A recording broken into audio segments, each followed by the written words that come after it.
Buenos días y bienvenidos a la sesión de CCI. Soy Stephen Bailey y de parte de CCI es un honor tener esta oportunidad para esta sesión colaborativa. Desafortunadamente no podemos estar en persona, pero tal vez el año que viene. Alejandra Lansky me acompaña. Alejandra es editor de un nuevo journal de CCI. Es un honor tenerte en esta sesión de hoy. También con un grupo excepcional de ponentes. Tenemos un moderador digital, Martín Cisneros Soria, y esta sesión tiene traducción simultánea. Alejandro, bienvenidos. Es un honor tenerte con nosotros. Es un honor estar aquí y ser parte de este debate. Voy a comenzar en cuanto al formato. Tenemos 5 presentaciones, destacados ponentes. Cada presentación va a durar más o menos unos 12 minutos y tenemos luego unos minutos después de cada una de las presentaciones, unos 5 minutos. Voy a presentar entonces al primer ponente, que es Héctor Hugo Escutia, que va a hablar del algoritmo híbrido en oclusión total, crónica, compleja, en PCI, la experiencia en un centro en Latinoamérica. Sin más, le doy la palabra a Héctor. Vamos a comenzar con la presentación entonces. Muchísimas gracias a Solasi y a CCI por la invitación. El título de la charla, bueno, ya lo acabas de decir, pero es un retrospectivo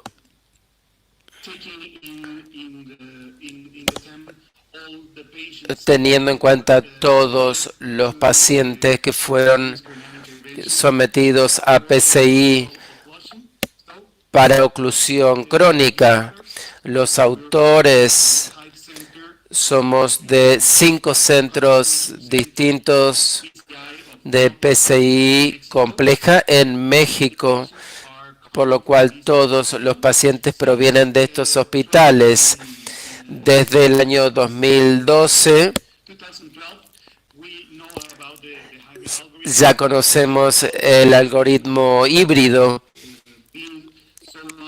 que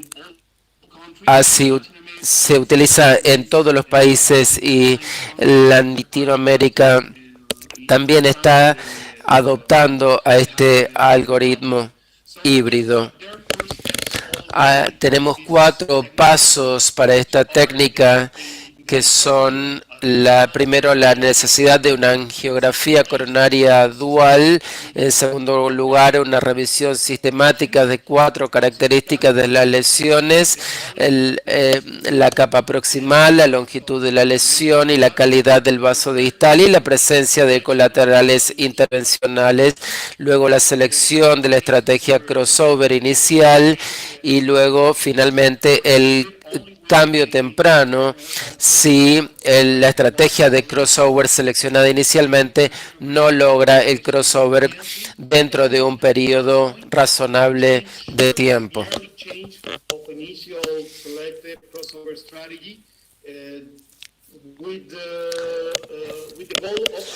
Siempre con el objetivo, como decía, de lograr el crossover de la lesión dentro de un periodo razonable de tiempo.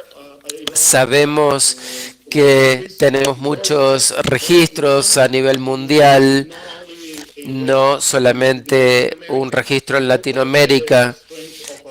Esa es la fortaleza de nuestro trabajo en recientes años. Las descripciones generales de los resultados de STO-PCI se han ido generando, se han ido creando. Y por este motivo hemos decidido llevar a cabo este estudio comparativo para evaluar específicamente el rendimiento del algoritmo híbrido con otras técnicas híbridas. Con respecto a los métodos, todos los pacientes fueron tratados entre noviembre del 2016 y diciembre del 2019. Los criterios de inclusión: todos los pacientes por encima de 18 años de edad, presencia de CTO con un intento previo de PCI. La definición de CTO fue como una lesión de 100% en una arteria coronaria principal que se estima que sea de al menos 3 meses de duración.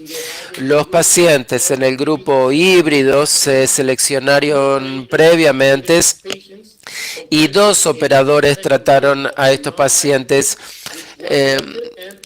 asociados con las técnicas de algoritmo híbrido. De la misma manera, el grupo no híbrido fue tratado con la misma técnica. Este es el diagrama del algoritmo que utilizamos en las intervenciones.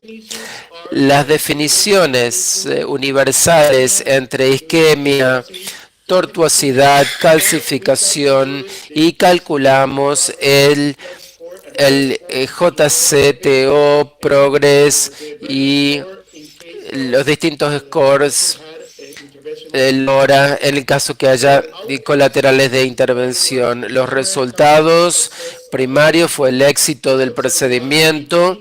En este caso, el TIMI final, el flujo de TIMI final 2 y estenosis residual menor al 30%, todo esto basado en el score angiográfico JCTO. Los resultados secundarios incluyeron las características individuales del procedimiento, complicaciones asociadas y los resultados a los 30 días post procedimiento. Otros resultados: complicaciones MACE intrahospitalarias, como por ejemplo muerte, infarto de miocardio y stroke, o la necesidad de un nuevo PCI o CABG. El análisis estándar con las distintas variables continuas, análisis de frecuencias, el t-test y el chi-square test fueron utilizados para comparar los datos, y también se utilizó el test Mann-Whitney para datos no paramétricos. El análisis multivariado también. En cuanto a la ética, no hubo problemas con este estudio porque es observacional y retrospectivo. Incluimos 171 PCI CTO realizados en nuestro centro. 80 pacientes fueron sometidos, estaban en el grupo no híbrido, y 91 pacientes se encontraron en el grupo híbrido. Estas son las características basales. La principal diferencia: isquemia y el estado clínico. Las diferencias, es decir, hubo un sesgo de selección importante. No hubo un control randomizado de los pacientes. Por eso vemos todos estos sesgos de selección en el estudio. Y las indicaciones, bueno, la arteria más tratada en ambos grupos fue la arteria coronaria derecha. Segundo lugar, la descendente anterior. Tercer lugar, circunfleja. El score JCTO diferente en ambos grupos. El grupo híbrido tuvo el score GTCTO más complejo, y si bien el score Castle fue mayor en el grupo híbrido, el Progress fue el mismo, y el CL tuvo una interpretación similar. El diámetro de referencia fue igualmente diferente, la longitud de oclusión, la calcificación. Estas son todas características de la lesión que se vieron afectadas por el sesgo de selección en los pacientes. Las características del procedimiento, podemos observar el procedimiento exitoso en 92% de los casos y 87 en total, 87% total de tasa de éxito y 92% en el grupo no híbrido y 83% en el grupo híbrido, con un P no significativo. Entonces la estrategia más fue la ADR, la escalación y la RDR fue la más importante. En el grupo híbrido, la inyección contralateral se utilizó más en el híbrido y el enfoque retrógrado se utilizó más en el grupo híbrido.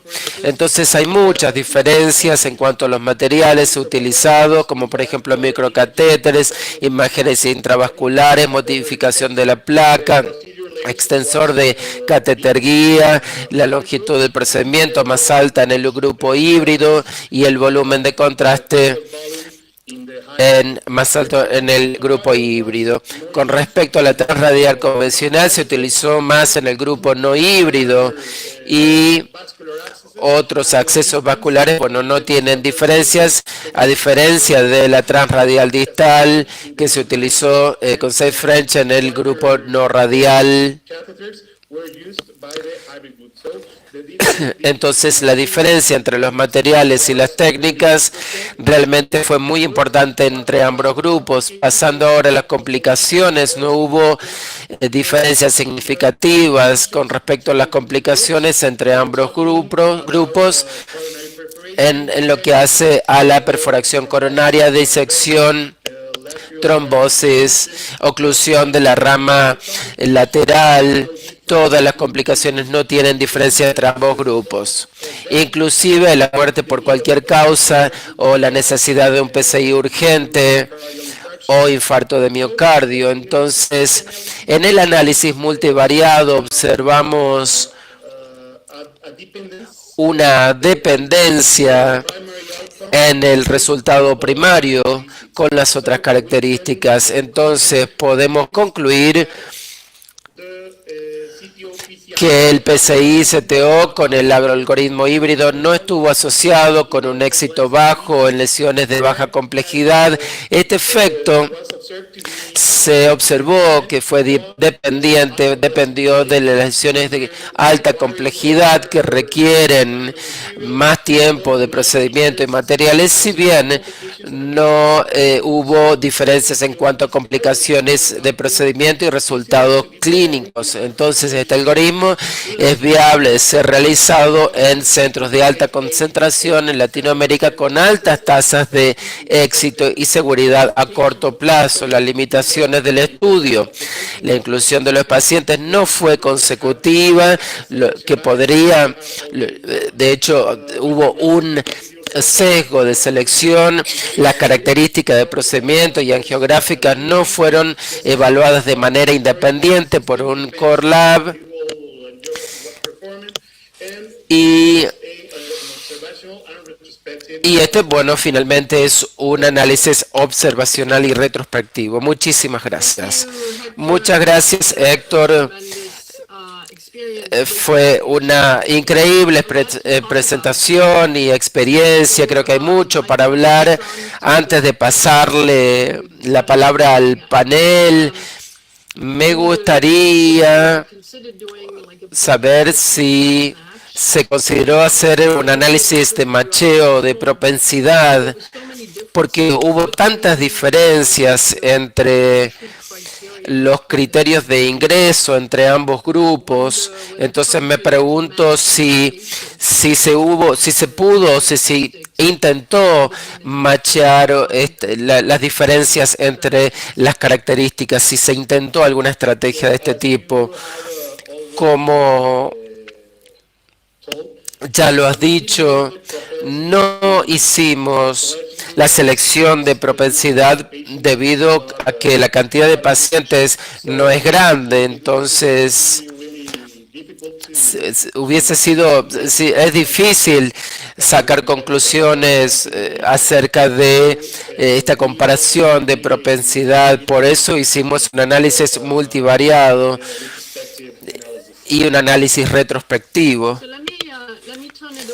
Ahora le paso la palabra a los panelistas para ver si tienen algún comentario, alguna pregunta. ¿Puedo hacer una pregunta?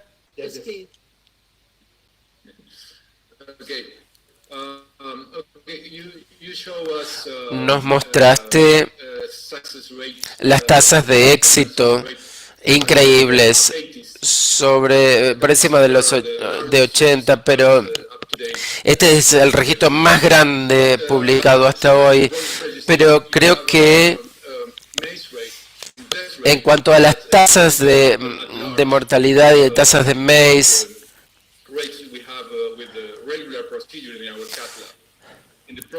en el progreso del ejemplo que mostraste, hay un 3% de tasas MACE y en el contexto latinoamericano, en nuestros países, siempre tenemos recursos limitados.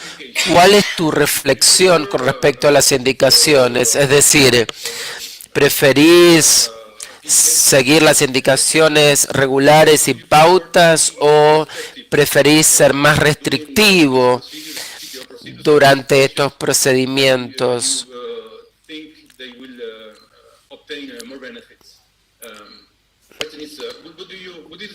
Es decir, ¿qué pensás sobre las limitaciones que tenemos en nuestro contexto? Todo este trabajo fue realizado junto con los registros de la TAM-CTO. Entonces, nuestros datos son datos que hemos reportado en esos registros. Y en los primeros años que comenzamos con el CTO-PCI, no teníamos mucha información sobre las características de los pacientes y en ese momento lo que queríamos era lograr experiencia, adquirir experiencias y los próximos años empezamos a limitar esos procedimientos a pacientes selectivos y selectivos. Entonces, en realidad los tiempos son los mismos que teníamos hace unos años, en donde utilizábamos, es decir, observamos las características y los resultados de dichos pacientes en esos años. Entonces, la diferencia o las diferencias se podrían observar en mortalidad, en años, en masas, todo lo que nos acabas de mencionar. Y es muy importante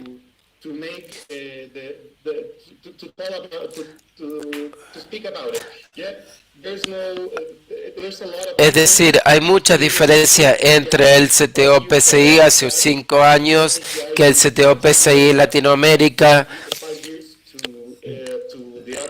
de 5 años hasta ahora.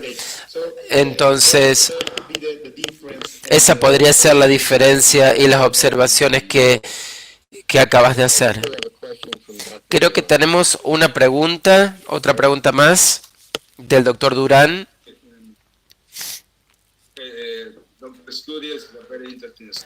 Un estudio muy interesante, felicitaciones. Una de las características es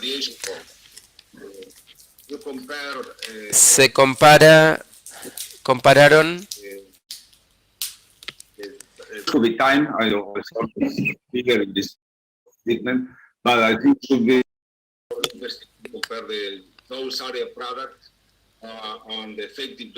en las dosis efectivas como en este tipo de pacientes. Perdón, pero hay problemas en el audio.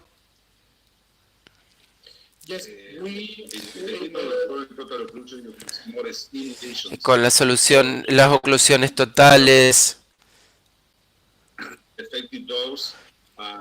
la dosis efectivas y entonces la dosis es más alta.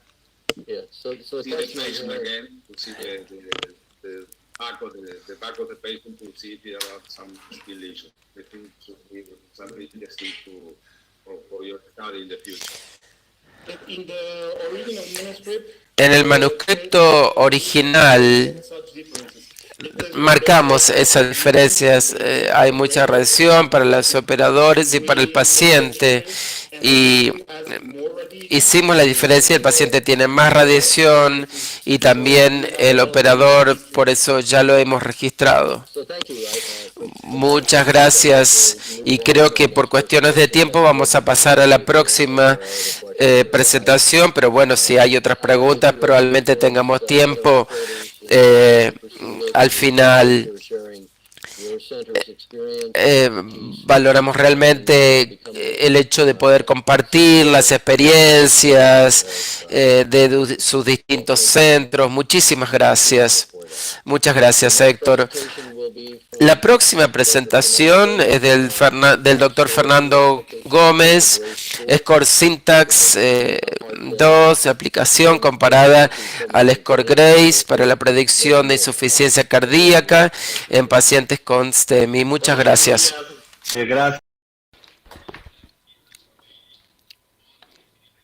Gracias por darme la oportunidad de compartir esta investigación con ustedes. Y el trabajo es la aplicación del Score Syntax 2 comparado con el Score Grace para predecir falla cardíaca, insuficiencia cardíaca en pacientes que han tenido un infarto con elevación del segmento ST y que van a recibir una angioplastía primaria.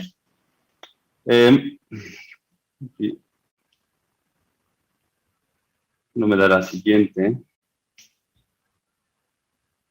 Eso es.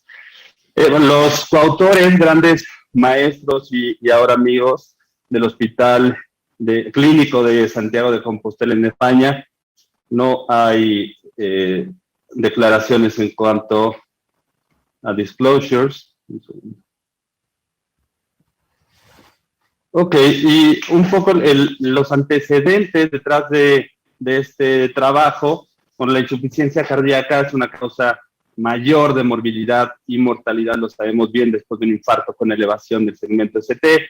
Se ha identificado también como un factor pronóstico determinante en la estratificación de riesgo de pacientes con infartos, en aquellos pacientes que se van de alta, ¿no? Si es que no tuvieron complicaciones y mortalidad en la hospitalización, aquellos que se van de alta y que reciben tratamiento para insuficiencia cardíaca, es importante que se vayan con un tratamiento optimizado, esto lo sabemos ya, pero pues es importante conocer qué pacientes están en riesgo de sufrir insuficiencia cardíaca. El score de riesgo Grace, muy bien conocido, pues bueno, ha probado una capacidad de predicción de falla cardíaca congestiva después de un síndrome coronario agudo de manera muy precisa. Recientemente también el Syntax Score 2 mostró ser tener un impacto pronóstico importante y mejorar la capacidad predictiva sobre el Syntax Score normal, angiográfico, y el Syntax residual, y además que fue comparable al score de Grace en predecir MACE y mortalidad por todas las causas en pacientes con infarto con elevación del segmento ST. Y pues bueno, la relación de el Syntax Score 2 y el desarrollo de insuficiencia cardíaca en estos pacientes con infarto, con elevación del segmento ST, no se ha establecido bien. Y todo parte de este estudio que tuvimos la inquietud de probar la habilidad del Syntax 2, del Syntax Score 2, en estos pacientes con elevación del ST, en una base de datos bastante potente que teníamos en España, en Santiago de Compostela. Lo comparamos con Syntax residual y con el score de Grace. Y bueno, aquí en las curvas ROC, la línea azul, esto es para MACE y para mortalidad por todas las causas. En la línea azul es la línea del Syntax 2 y la línea amarilla de Grace, y vemos cómo son totalmente comparables, incluso un poquito por encima mejora la predictibilidad el Syntax Score 2.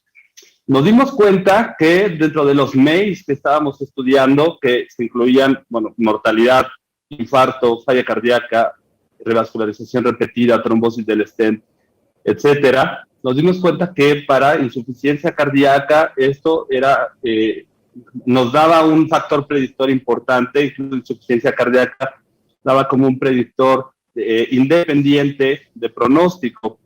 Entonces nos dimos a la tarea pues, de estudiar un poco más a fondo esta situación y nació este estudio con el objetivo de analizar la habilidad del Syntax Score 2 para prevenir el desarrollo de insuficiencia cardíaca en los mismos pacientes con infarto, con elevación del ST, y que todos recibieron angioplastía primaria.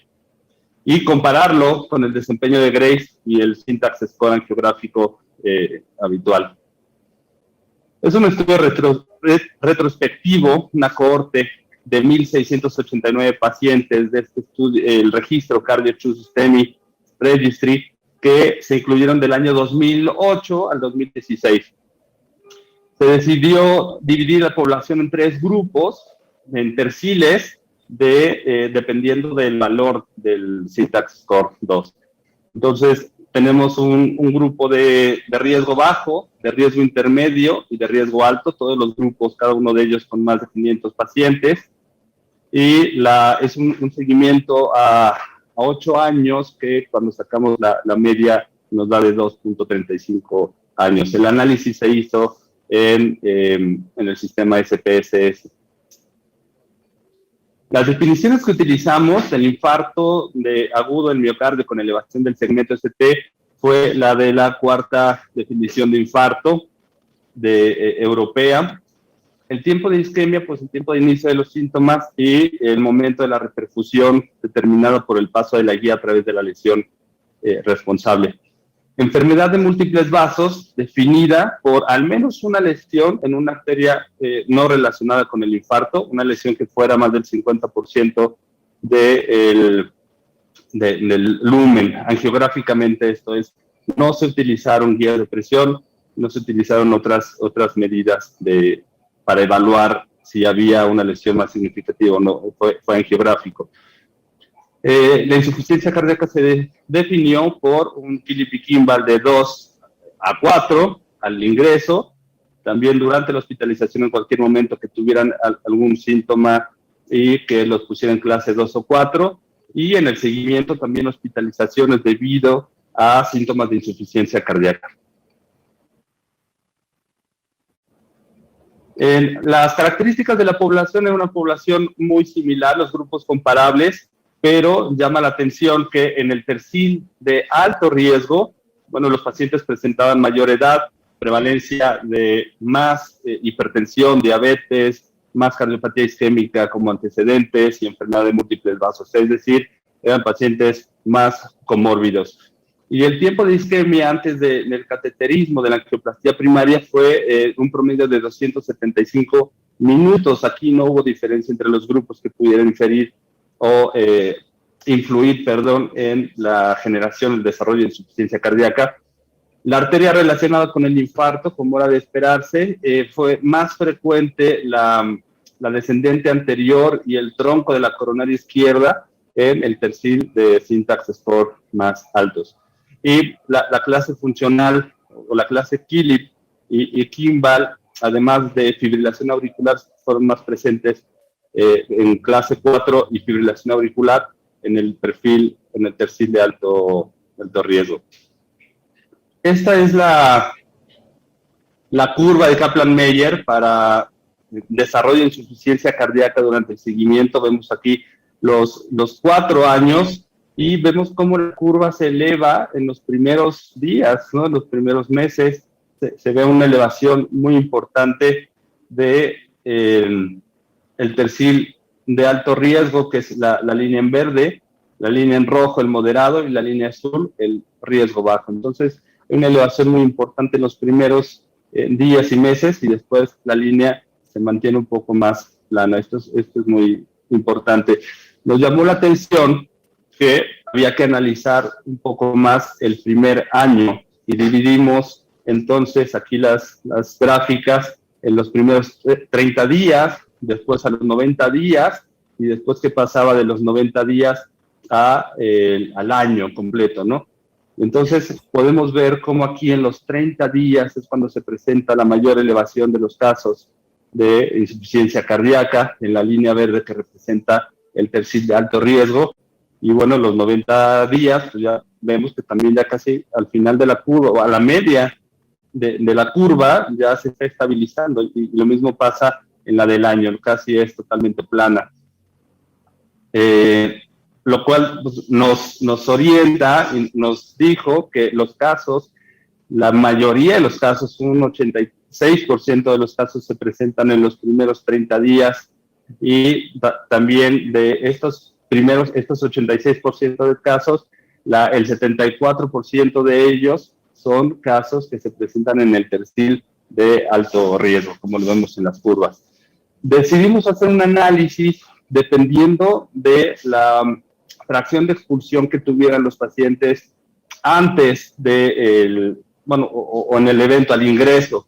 Y vimos que aquí tenemos en la A un FEBI menor de 40%, en la del medio, en la B, de 40 a 50%, y en la C, mayores de 50%. Entonces, independientemente de la fracción de expulsión, los pacientes con un tercil alto o con un score, un Syntax 2 score alto, tienen mayor incidencia de insuficiencia cardíaca a lo largo del seguimiento. Pacientes con FEBI reducida, moderada y con FEBI normal. Y esta es la curva ROC que vemos en la línea roja, Syntax 2, la línea azul, el GRACE, y el Syntax normal en la línea verde. Entonces, la capacidad de predicción, la curva ROC es muy similar en GRACE y Syntax 2. Entonces, el valor aditivo de Syntax 2 sobre GRACE se apoya en el aumento del área bajo la curva de la ROC y también nos permitió una mejor reclasificación de los pacientes después de añadir Syntax 2 al GRACE. El Syntax anatómico, pues bueno, se quedó muy por debajo. Esto ya lo veíamos desde el estudio anterior, pero pues bueno, nos interesaba también incluirlo. Los principales hallazgos, bueno, el número 1 es que el Syntax score 2 elevado se asocia con más eventos de insuficiencia cardíaca en los pacientes con infarto con elevación, después de una angioplastía primaria, y esto a pesar o independientemente de la fracción de expulsión que tuvieran los pacientes al ingreso. El Syntax 2 se mostró como un factor predictor independiente y fuerte para el desarrollo de insuficiencia cardíaca en el escenario de infarto agudo del miocardio con elevación de ST. Esto es importante saberlo. La mayoría de los eventos de insuficiencia cardíaca ocurrieron en los primeros 30 días después del infarto. Y como número 4, el Syntax 2 resulta comparable al score GRACE para predecir insuficiencia cardíaca en pacientes con infarto con elevación del segmento ST que se ingresan para recibir angioplastía primaria. Como conclusiones, pues el Syntax 2 resulta un buen predictor de desarrollo de insuficiencia cardíaca en pacientes con infarto y es superior y comparable al score GRACE. Bueno, pues esto también tiene algunas limitaciones. Recordar que el Syntax 2 tiene una parte angiográfica y necesitamos ver la parte angiográfica, necesitamos tener gente que sepa evaluar y caracterizar este score. En el caso de este estudio, no contratamos a un core lab que nos pudiera hacer las mediciones, sin embargo las hicimos todos cardiólogos intervencionistas y si existía alguna duda comentábamos entre nosotros y definíamos el número de puntos de Syntax. Otras limitaciones, bueno, es un estudio de un solo centro y una limitación importante que también veo de nuestro estudio, que no utilizamos guías de presión en todos los casos para definir la presencia de enfermedad multivaso, que esto podría hacer algún cambio también. Quiero agradecer mucho, este es el Hospital Universitario de Santiago de Compostela, y gracias, estoy abierto a las preguntas. Thank you so much, Dr. Gomez. A wonderful presentation and very... Gracias, una excelente presentación, muy provocadora en cuanto a la información presentada. Mientras esperamos al resto del panel, mi pregunta es si pudieron ver una revascularización completa en su población y si hubo un impacto en la insuficiencia cardíaca subsiguiente, perdón. Una pregunta muy buena. Hubiese estado muy bueno evaluarlo en el estudio. En primer lugar, con FFR o IFR, eso hubiese sido maravilloso poder evaluarlo, si bien no hicimos esas mediciones. Tal vez el próximo paso del estudio es precisamente evaluar la revascularización completa.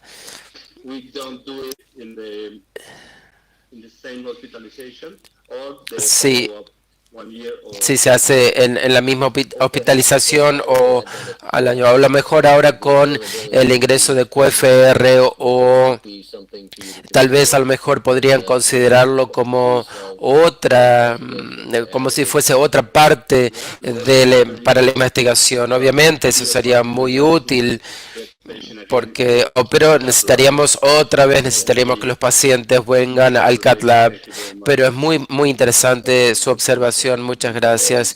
Tengo otra pregunta. ¿Consideraste el score syntax previo al PCI primario, pero tienes conclusiones después de realizar el PCI con el score syntax? ¿Tenés algún comentario al respecto o lo analizaron? Si podrías repetir la segunda parte de la pregunta, es si tienen algún resultado con el syntax, el score residual post PCI. Hicimos la comparación con el score residual en el primer estudio donde evaluamos mortalidad por cualquier causa y MACE. Sí evaluamos el score syntax. La habilidad del score residual no fue mejor que el syntax 2, entonces decidimos no incluirlo en este estudio y solamente incluir el syntax angiográfico para tener un control.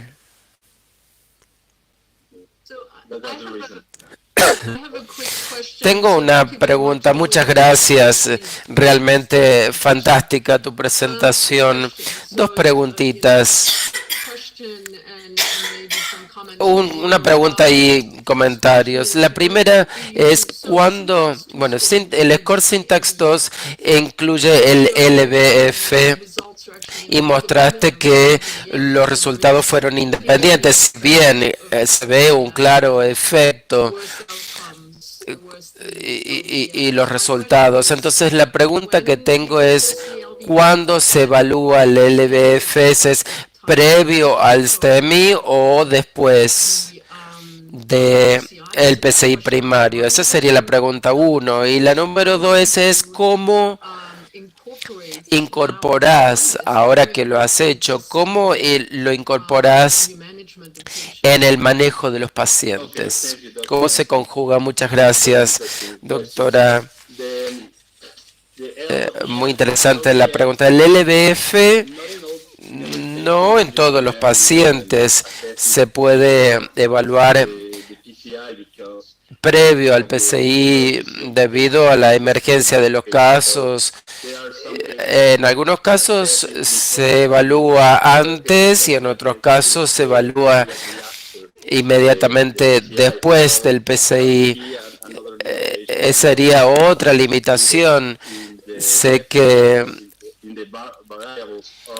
tendría que estar incluido dentro de las variables, pero decidimos analizarlo de manera separada porque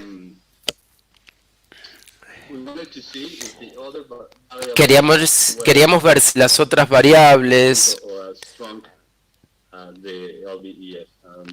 cómo funcionaban las otras variables, si bien las curvas fueron un poquito más planas o chatas en el LBF normal, los casos fueron más prevalentes en el score syntax. Y la segunda pregunta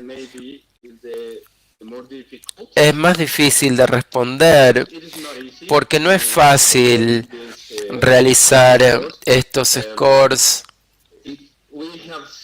Hemos visto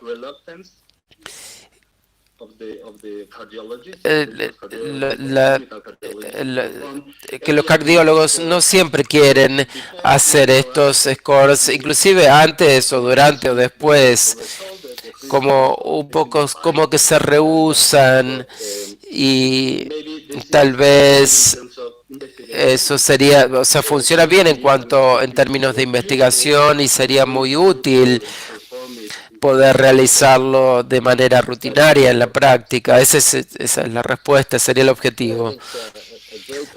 Creo que la presentación ha sido muy interesante, la discusión también. Creo que necesitaríamos pasar a la próxima. Muchas gracias, doctor Gómez, realmente muy interesante. Bueno, entonces pasamos a la próxima, el doctor Pavlovsky, que va a hablar de un seguimiento 5 años de ERASI 4, el score syntax modificado para el tratamiento de enfermedad multivasos y enfermedades de la arteria coronaria. ¿Me escuchan? Sí. Muchas gracias. Gracias a Solas Ecasis y CCI por la invitación y esta oportunidad. En esta presentación voy a hablar de un seguimiento de 5 años de ERASI 4, un score de syntax modificado para el tratamiento de enfermedades multivaso. Personalmente no tengo relación financieras. El estudio fue sponsoreado y el objetivo fue comparar un resultado a largo plazo de DS segunda generación a primera generación de DS en pacientes, una población de pacientes con enfermedad coronaria múltiples vasos. El estudio y la organización, aquí se observa el comité de monitoreo de datos, la gestión de proyectos, el investigador principal, etcétera. El diseño del estudio. Los pacientes fueron incluidos, aquellos pacientes que tenían estenosis aórtica y evidencia geográfica de obstrucción coronaria severas.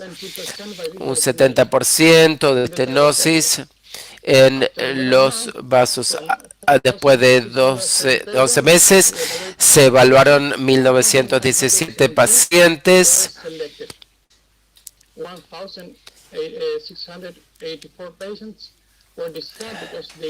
y se descartaron pacientes porque no cumplían con los criterios de inclusión. 300 pacientes con enfermedad coronaria.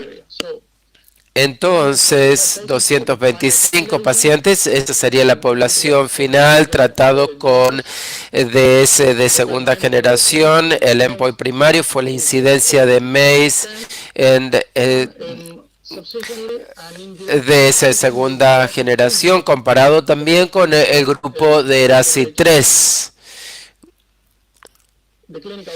El seguimiento clínico a los 5 años, 60 meses, fue de 81,2%. Este es un número muy importante. El endpoint primario, como dije, la incidencia de MACE, definido como causa de muerte, infarto de miocardio agudo, stroke y revascularización no planificado. Esto y fue comparado con la población de ERASI 3. Esto fue registrado a 12, 24, 36 y 60 meses. Ese es el seguimiento. Los endpoints secundarios, el fracaso o la falla de lesión a tratar, definida como muerte cardíaca, como infarto agudo de miocardio.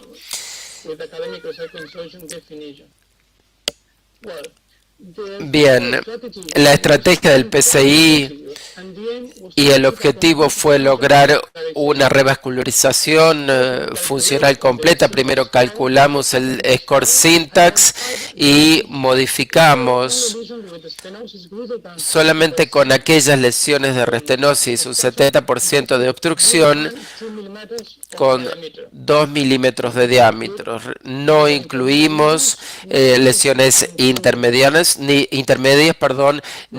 lesiones mayores a 2 milímetros. Con este score lo comparamos con ERASI 3. Aquí se puede observar el score syntax, el score ERASI. 27% tiene un riesgo intermedio y 17% fueron incluidos como alto riesgo. Como un análisis ad hoc, también evaluamos si se pudo completar la revascularización.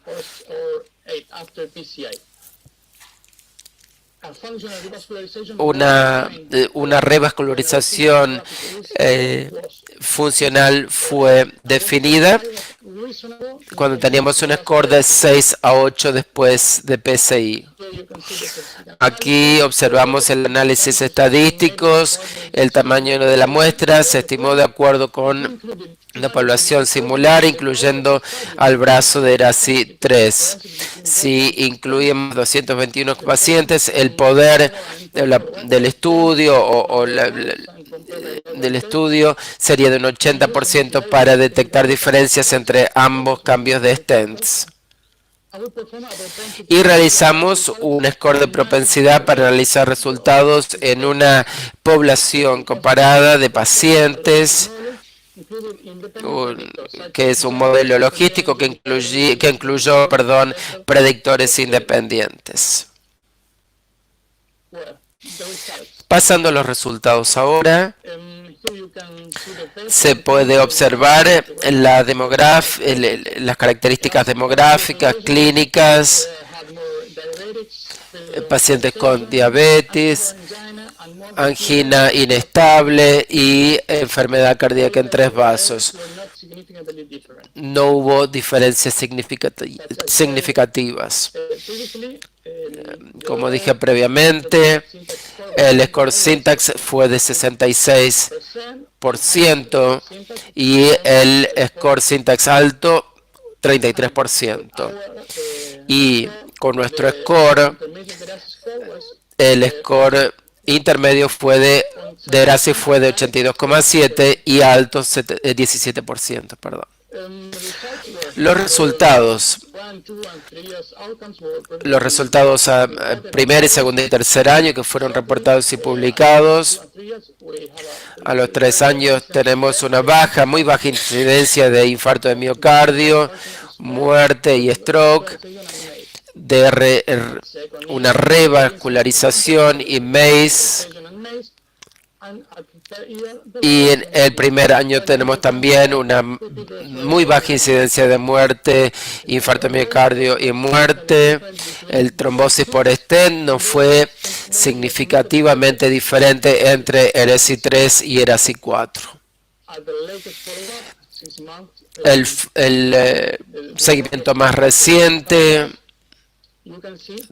Vemos a los 5 años, podemos ver los distintos componentes del grupo ERASI 4. Aquí observamos los resultados de MACE. Se ve con claridad las diferencias entre las de primera y segunda generación. Y aquí se observa el score de propensidad,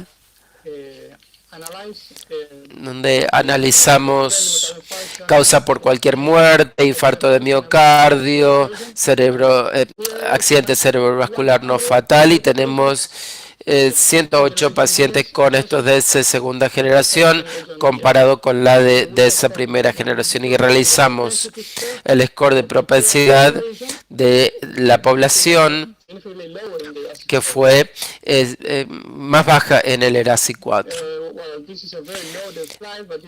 Es una diapositiva muy larga, pero solo quiero mostrar la progresión de los eventos y el análisis multivariado. Analizamos los predictores independientes. 5 años. Vemos distintas variables.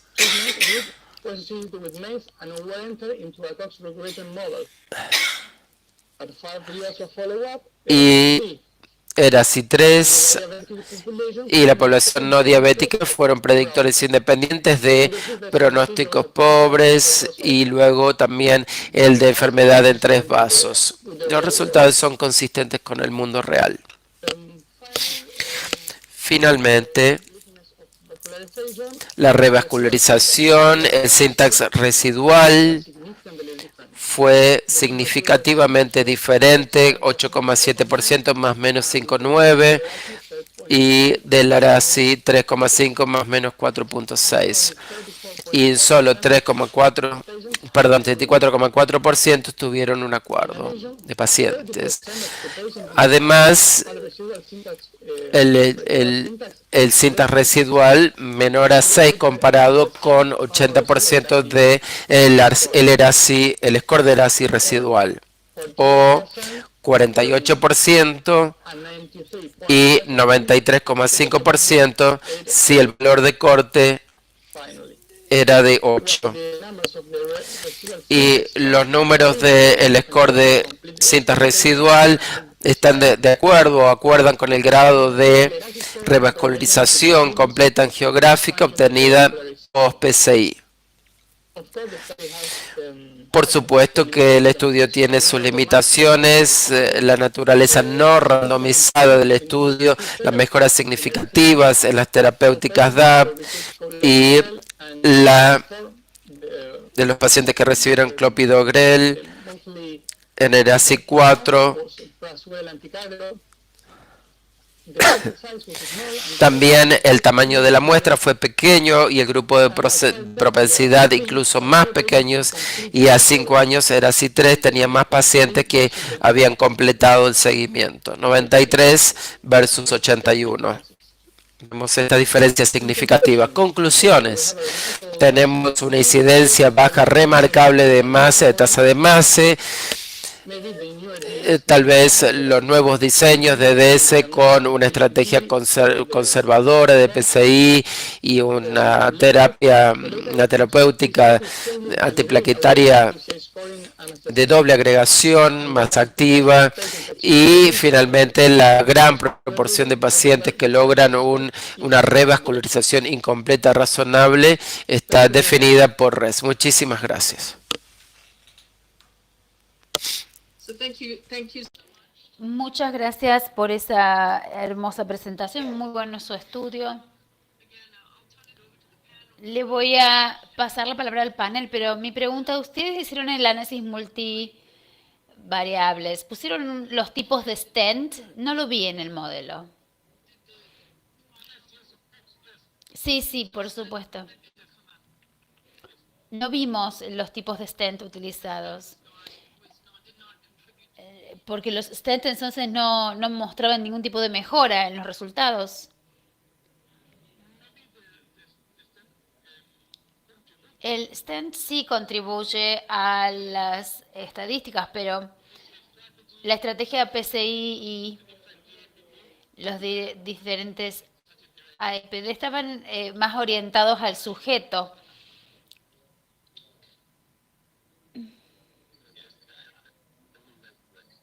Yo tengo una pregunta. Felicitaciones por tu presentación. Excelente como siempre, pero ¿cuál es el factor principal en la diferencia entre el 3 y el 4?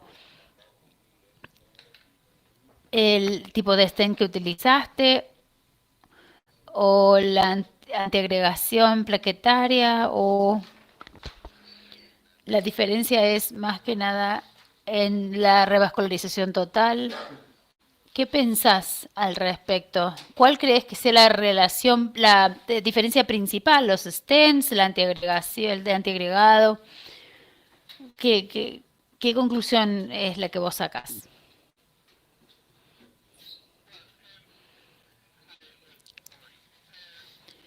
Gracias por tu pregunta. Yo creo que no se trata solamente del diseño del stent o el DS, el polímero, el fármaco. Creo que la estrategia PCI es la menor cantidad de stents implantados, menos metal, un tratamiento. ¿Vos qué crees que es una combinación de todos estos factores entonces? Sí, correcto. Yo creo que, como vos decís, es multicausal. ¿Alguna otra pregunta del panel? No, no por acá. Otra pregunta que yo tendría es, por ejemplo, bueno, si las técnicas mejoran con el tiempo, ¿qué pasa con el ultrasonido intravascular o CTI? ¿O tomografías han ido rastreando eso también? ¿Pudiste escuchar la pregunta?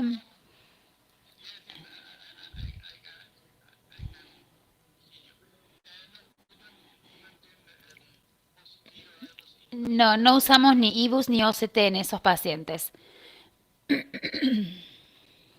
Ok. Bueno, muchísimas gracias por una excelente presentación. Claramente diste un ejemplo de los avances en las técnicas, como así también en los stents y en nuestras terapias continuas. Así es que muchísimas gracias por eso. Vamos a pasar ahora a nuestra siguiente presentación de Alejandro Kim sobre acceso dual, angiografía, radiación en la reducción lograble en la población con la enfermedad coronaria arterial.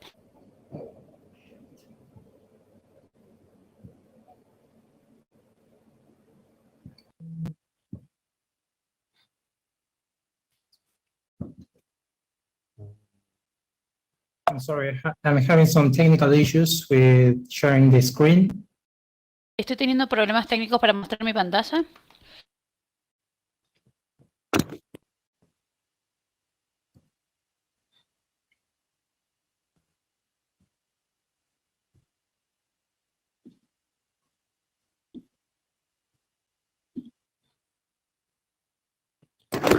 Do you want us to go to the next presenter and come back as you resolve?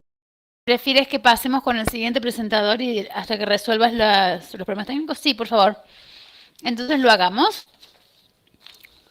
Alejandra. Sí, sí. Voy a presentar entonces al siguiente presentador, el doctor Leandro Lasabe, que va a hablar sobre los resultados a largo plazo de TAVI, comparando la estrategia minimalista versus la convencional. Gracias. Doctor Lasabe.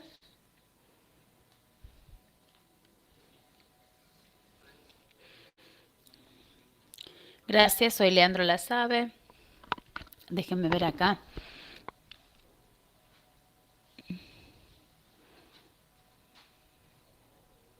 Disculpen.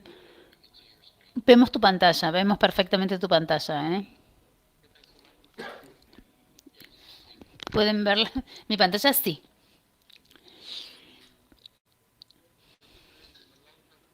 Entonces voy a hablar sobre los resultados a largo plazo de TAVI comparando la estrategia convencional con la minimalista. Soy del Instituto Cardiovascular de Rosario, Sanatorio Parque Rosario de Argentina. TAVR es una estrategia terapéutica efectiva en pacientes con estenosis aórtica sintomática severa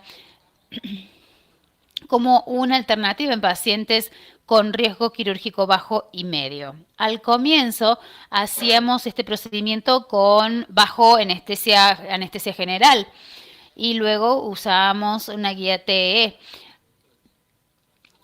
Pero hoy por hoy usamos una estrategia menos invasiva o minimalista, usando anestesia local o sedación consciente, usamos una guía T, sin guía T, perdón, y por supuesto hacemos un acceso femoral y cierre femoral percutáneo completo.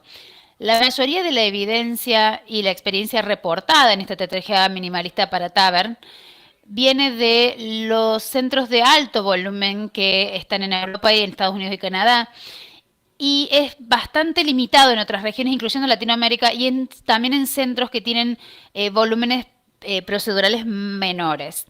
Realizamos este análisis comparando los resultados de seguimiento a mediano plazo y hospitalizados en pacientes con estenosis aórtica sintomática severa en un solo centro con un bajo volumen del programa de TAVR.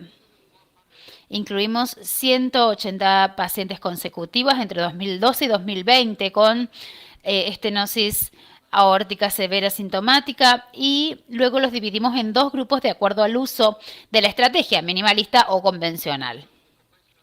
El abordaje convencional incluimos 89 pacientes y, como dijimos, estos pacientes tenían anestesia general, tenían un catéter urinario y una guía T. La técnica mínimamente invasiva incluyó 91 pacientes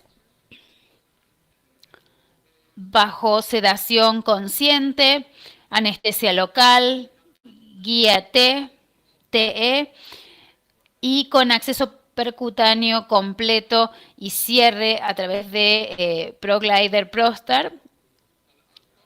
Estos son los resultados en el hospital.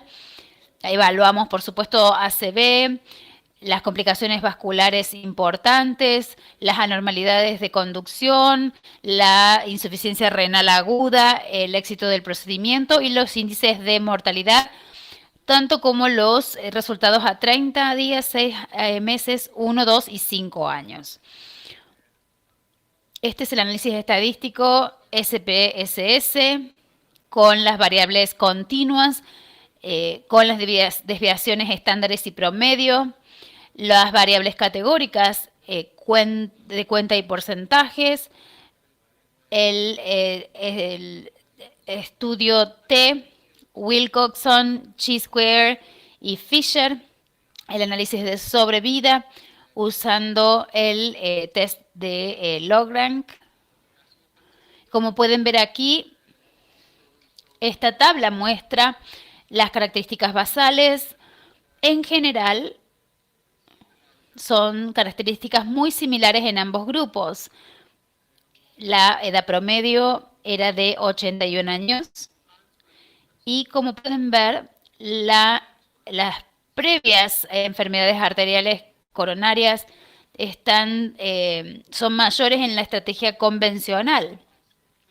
El síncope como síntoma era más frecuente en la estrategia mínimamente invasiva, y el Euroscore, usamos el Euroscore en todos los pacientes antes de la intervención, y el Euroscore era más alto en la estrategia convencional de 12,8 versus 8,4. Otras características vemos que son muy similares.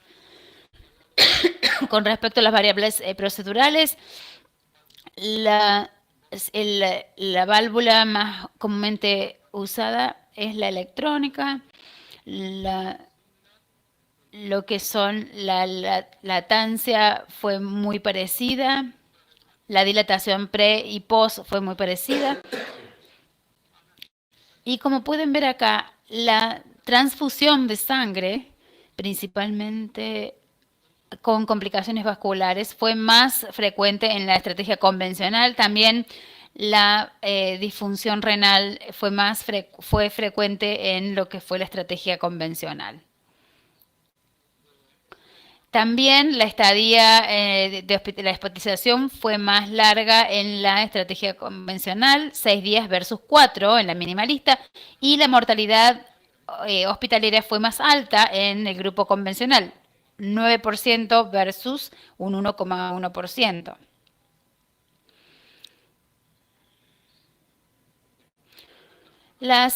Los índices de mortalidad, como dije, en el hospital fueron más altos que en la estrategia convencional, 9% versus 1,1%. La mortalidad a 30 días fue bastante similar, 3 pacientes versus 1 paciente. Y la mortalidad a 1 año, la mortalidad fue más alta, pero no significativamente, estadísticamente significativa.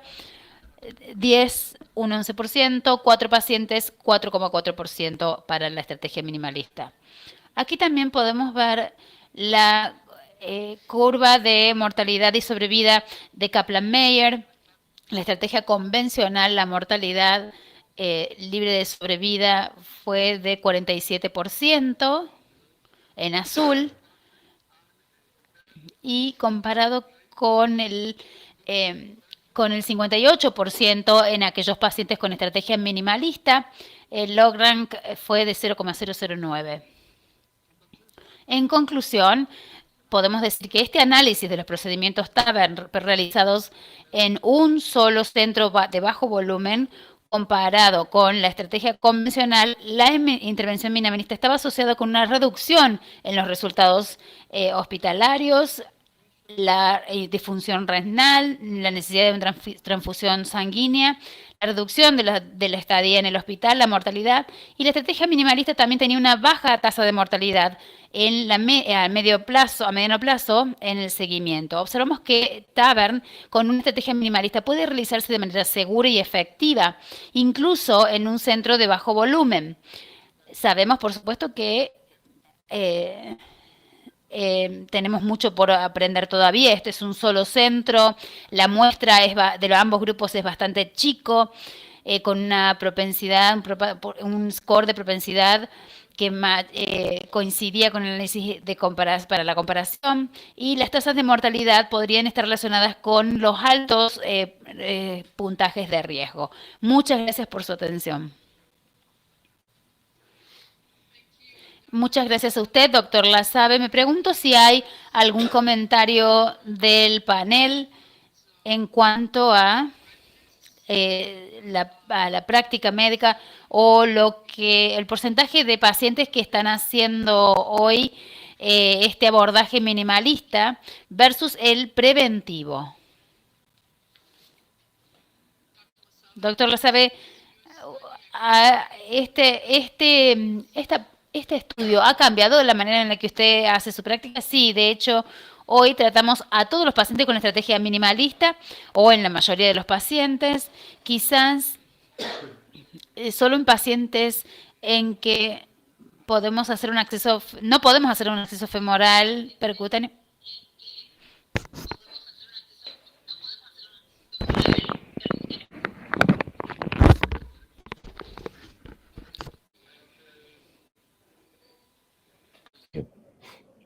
Okay. Lo que decía entonces es que usamos la estrategia minimalista en la mayoría de los pacientes, pero en aquellos pacientes que no podemos usar el acceso femoral, necesitamos hacer.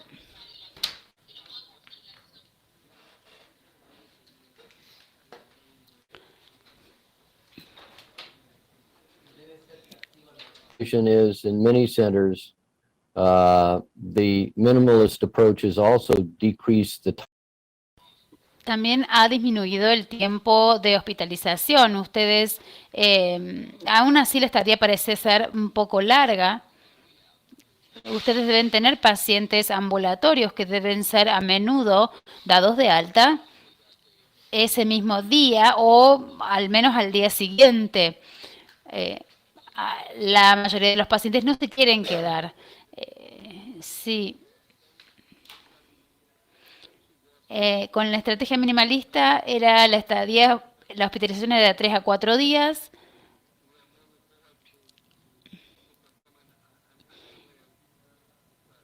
Y nosotros también somos partidarios de hacer de dar el alta temprano. Muy buen trabajo. Pero los resultados entre las dos técnicas, convencional y minimalista. Otra cosa que me gustaría resaltar es que este estudio se realizó en una ciudad muy local aquí en Argentina, lo cual para nosotros es muy importante. Queremos mostrar por ahí a las obras sociales que no confían en nuestros resultados, el resultado de nuestros trabajos. Y ellos han obtenido muy buenos resultados y me gustaría felicitarte por eso. Felicitaciones. Gracias. Creo que vamos a ir al doctor Kim. Vamos a ver si puede hacer la presentación sobre angiografía coronaria rotacional, doble eje. Doctor Alejandro Kim.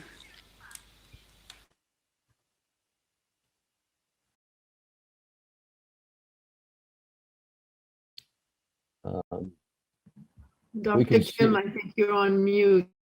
Creo que está silenciado, doctor Kim.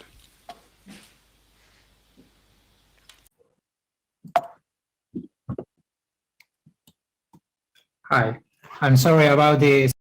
Perdón por las dificultades técnicas. Me presento, soy Alejandro Kim, fellow del Hospital Argerich en Buenos Aires, Argentina.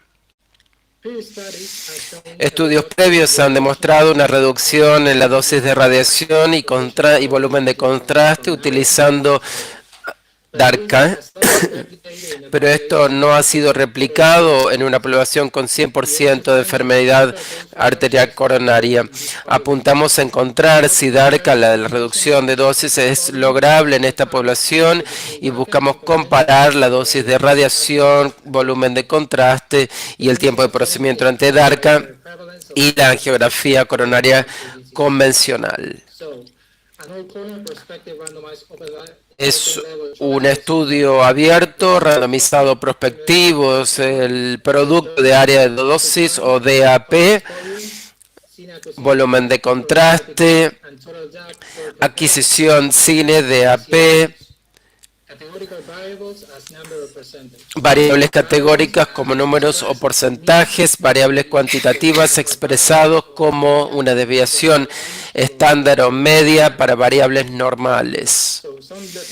Algunas definiciones: definimos el producto de área de dosis, DAP, como la medición para una cantidad de energía entregada al paciente a través de un rayos X, y el kerma de aire, AK, es energía cinética liberada en material, la energía extraída de un rayo X, de un haz de rayo X por unidad.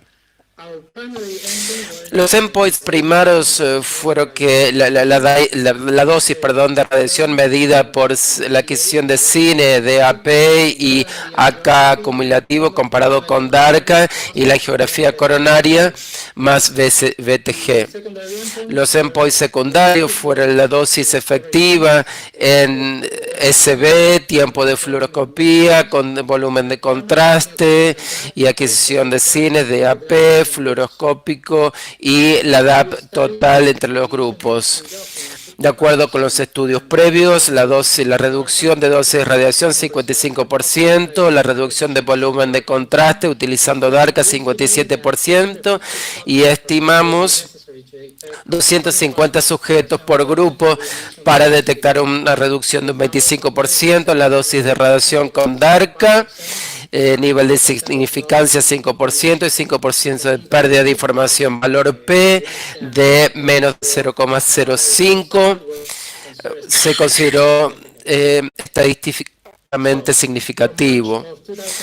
Para marzo de 2016, abril 2217, 503 pacientes. De esos 503 pacientes, se incluyeron 251. Todos estos pacientes se encontraban con enfermedades coronarias estables, sin elevación del ST. Todos estos pacientes tenían una isquemia, un test de isquemia positivo.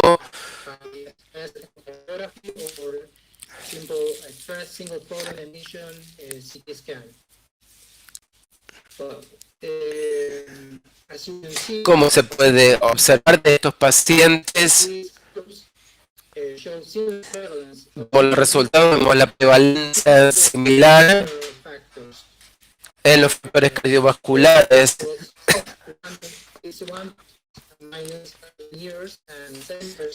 La edad media 61,8, en DARCA 61,9. No hubo otras características significativas. Encontramos diferencias entre las extensiones entre ambos grupos. Todos los pacientes requirieron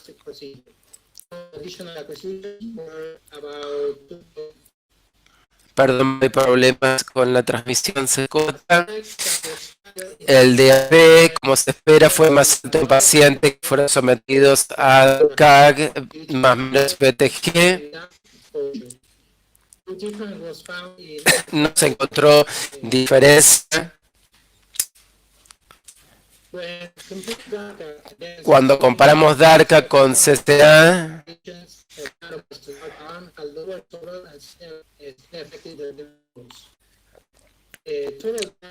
perdón, pero hay muchos problemas en la transmisión, entonces se corta mucho, no se puede hacer la traducción. La reducción, como se puede observar,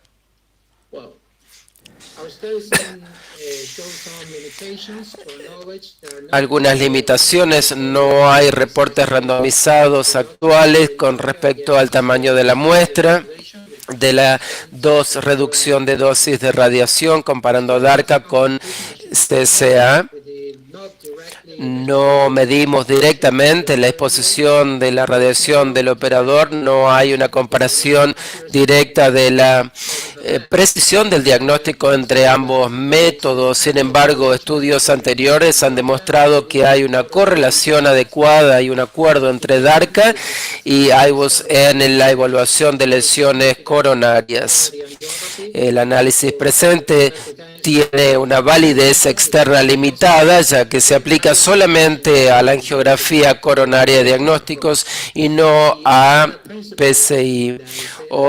El principio ALARA indica que la exposición de radiación médica debería ser empleada de manera juiciosa y los profesionales de la salud son responsables de minimizar la exposición de radiación tanto a los pacientes como al personal de la salud. Aplicando DARCA en esta población en particular va a contribuir a la reducción de exposición de radiación y el logro del principio de ALARA. Se deberían realizar más estudios que evalúen la reducción de dosis utilizando DARCA y PCI. Concluyendo, DARCA ha mostrado una reducción en dosis de radiación y volumen de contraste en poblaciones que no requieren adquisiciones adicionales de DARCA para lograr un diagnóstico preciso en esta población en donde el 100% se sospecha de enfermedad coronaria. DARCA brinda una información precisa que se requiere para este tipo de patología y es seguro y los resultados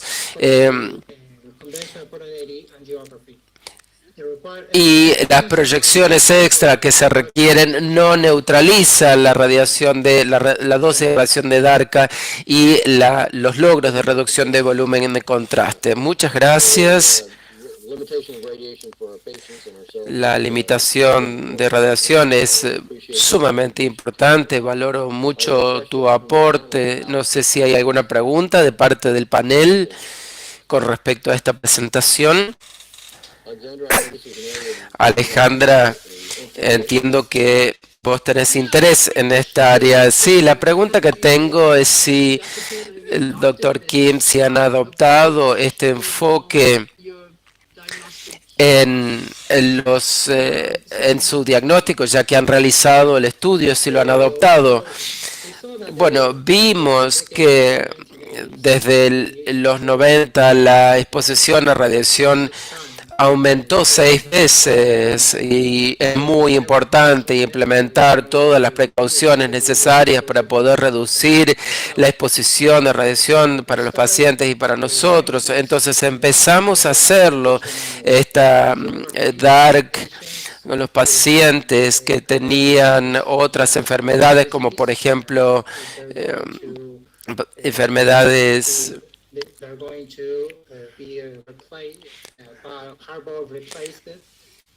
o que van a tener un reemplazo valvular u otros estudios que se necesita hacerles, y con aquellos pacientes con enfermedad coronaria empezamos a implementarlo, pero así muy gradualmente.